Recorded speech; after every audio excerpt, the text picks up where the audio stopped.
Hey everyone, and I'm so excited to have you back here on the Metamorphosis podcast, the podcast that unleashes your inner butterfly. One of the reasons why I named this the Metamorphosis podcast is because a caterpillar goes through a metamorphosis alone, in which they turn into a butterfly. And growing alone in your own company is something that hits closely to me. Even though we as humans are wired to be in connection with people, there is so much power in being in the company of your own. Now, sometimes you don't have anyone to deal with but your own. In my case, being an only child, I have learned to lean on myself in almost everything.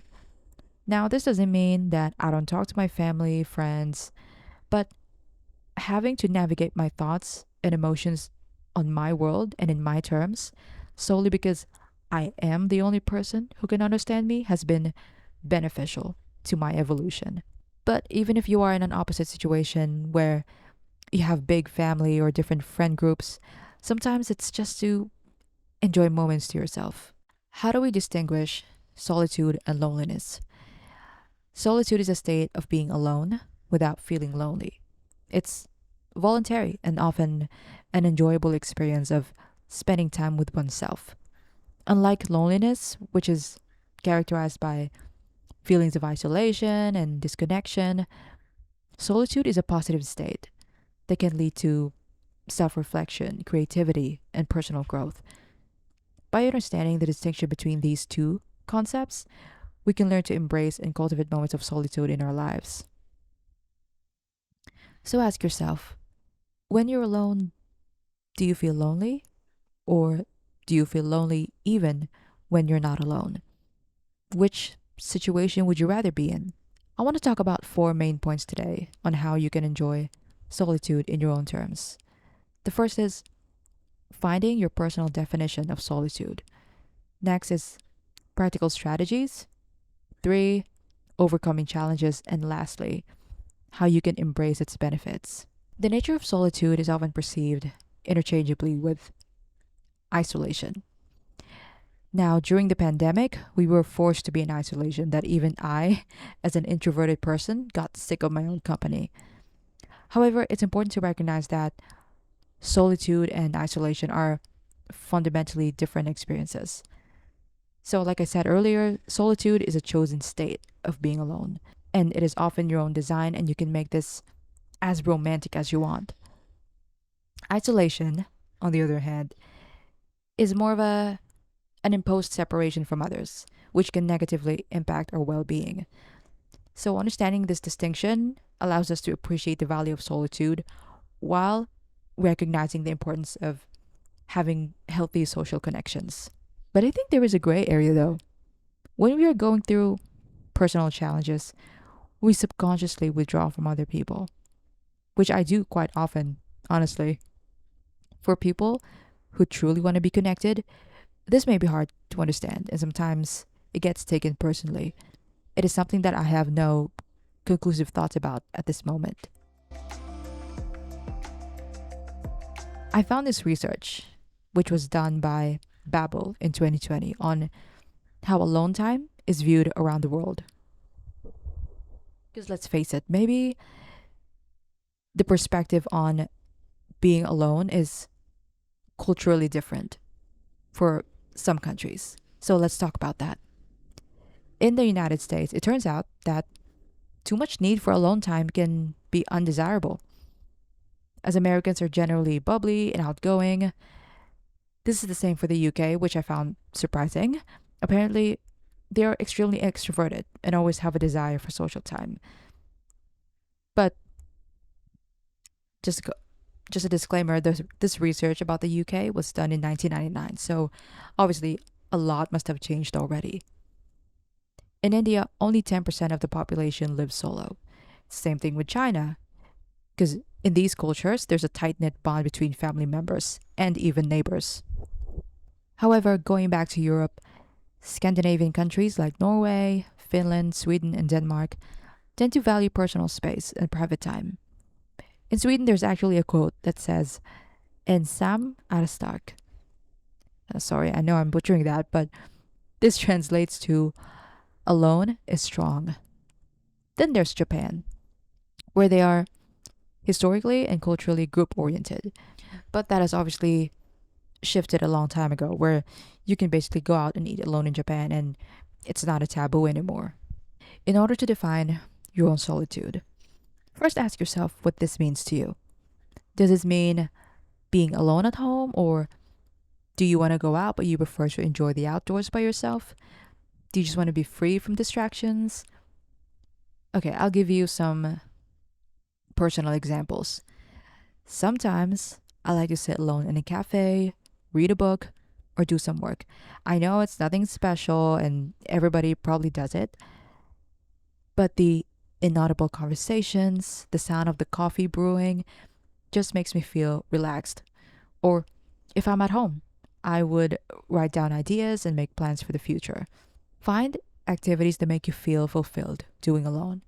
And I guess in a way, this is all about being in a flow state, as they call it, where you are enjoying something so much that time passes by so quickly. But if you are an extrovert, can you enjoy solitude? I think, yeah, you totally can. And let me preface this by saying that extroversion doesn't always mean hungry for social interaction. They too can have their alone time and enjoy it. But how can you do this if you are one? From my research, serious extroverts really do crave connections and companionship often. The truth is, we all need a sense of balance within ourselves, just like how an introvert cannot be 100% alone all the time. It's the same thing for an extrovert. I would suggest setting a me time for yourself every week. Start little.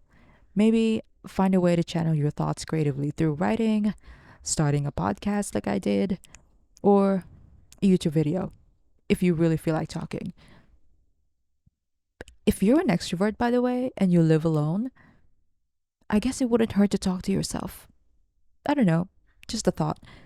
You don't have to do this publicly, and you could just keep these to yourself.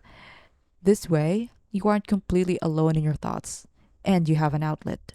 Creating a comfortable environment is crucial for enjoying solitude. Consider the following tips to design a space that promotes peaceful alone time. First is lighting. Go for soft, warm lighting that creates a cozy atmosphere. Use lamps or candles to adjust the ambience to your mood. Choose calming colors and minimalist decor to reduce visual clutter. Incorporate elements of nature such as plants or natural materials to create a serene environment.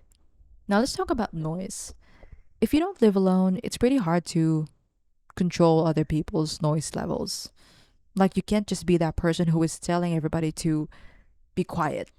So how do you go about this? And I know it's really hard actually because I've been trying to do that as well, trying to find a way to sort of reduce or just completely ignore the environmental noise around me. So one way I do this is I use music, and this this leads me to my next which leads me to my next tip, which is music. If it's daytime, choose upbeat tunes. I personally like house music and pop music. For nighttime, choose something that's ambient or maybe some classical music. I have started listening to airplane tunes actually to help me sleep. So maybe you can do that as well. Really set an environment where you feel relaxed and safe in the comfort of your own company. One of the ways I indulge in my solitude is through cooking and eating. I like to prepare meals like I'm in a restaurant, which is, which is always great. One of my absolute favorite combos is a big sandwich and a cup of coffee, whether that's iced or hot, I don't care. So instead of getting takeout, I make the most scrumptious sandwich I can make. I sit down and I enjoy my coffee, nothing else. Sometimes I do that while listening to a podcast, so not only am I eating good, but I'm also learning. Then I recommend sipping a hot cup of herbal tea before going to bed. This is your reward to your body after a long day. Enjoy it with a good book or plan your tomorrow. Plan a movie night by yourself at home on the weekend. This gives you something fun to look forward to without forcing yourself to go out. Create a list of films that you've been wanting to see. Use fitness as a means of enjoying your own company. Pilates is good, working out is good. Do a routine that helps you focus on something other than the external forces around you. One of the reasons why people find it challenging to be alone is not necessarily because of being physically alone, but because we don't really like to be alone with our thoughts. And I certainly deal with this quite a lot, and I do know what this feels like. How do I deal with this? I don't entertain them. And I know that sounds easier said than done, but you have to create a positive, beautiful environment in your head. And I know this sounds like, oh, think positive, yada yada. This isn't in any way discrediting whatever you're thinking or feeling, but it's about taking care of your mind because your thoughts can be your worst enemy. Put beautiful images into it. Plant, imagine your mind as a garden. That's how I like to think about it. Or, maybe I should be more concrete about this. How about this? Think about your dream life. The best way to do this is to go on Pinterest, create a vision board, and look at it every morning when you wake up and before you go to bed. Look at it again and imagine yourself in that world that you kind of created and start acting like it. Next is you also got to be cautious of what you consume online. Instead of constantly trying to keep up with other people's lives, which is not wrong, but when you do it all the time, you tend to compare yourself subconsciously. Trust me, we tend to do that. Why are they having fun? Like, why are they traveling and I'm just here at work all the time or at home? Instead, watch inspiring videos or podcasts. Watch things that will motivate you, not make you feel less of the kind of person you want to be. Or look back on great memories. Go through your cameras, go through your phone's camera roll, and relive the good times you had with the people in your life. Or if you really can't help it, call someone. Solitude provides a unique opportunity for personal growth and self discovery. When we spend time alone, we can reflect on our thoughts, feelings, and experiences without external distractions. You can be very introspective, which often leads to deeper self awareness. And when we're self aware, we understand ourselves, our values, our passions, our life goals more clearly. So embrace solitude by creating a space for personal insights that can guide us towards a more authentic and fulfilling life path. As we wrap up this episode of Enjoying Solitude, let's recap the key strategies we've discussed. So, we talked about the importance of creating a comfortable environment, engaging in meaningful activities, practicing mindfulness, and setting boundaries. Remember, embracing solitude is a personal journey, and it's okay to start small and gradually increase your alone time. The key here is to find what works best for you and to approach solitude with an open mind and a positive attitude. I really want to thank you for tuning in today if you did. And if you liked what I talked about in this episode, please feel free to leave a review on whatever podcast platform you use. In the next episode, we are going to talk about your dream life with the question, what is your dream life? Thanks so much for listening, and I'll see you next time. Bye.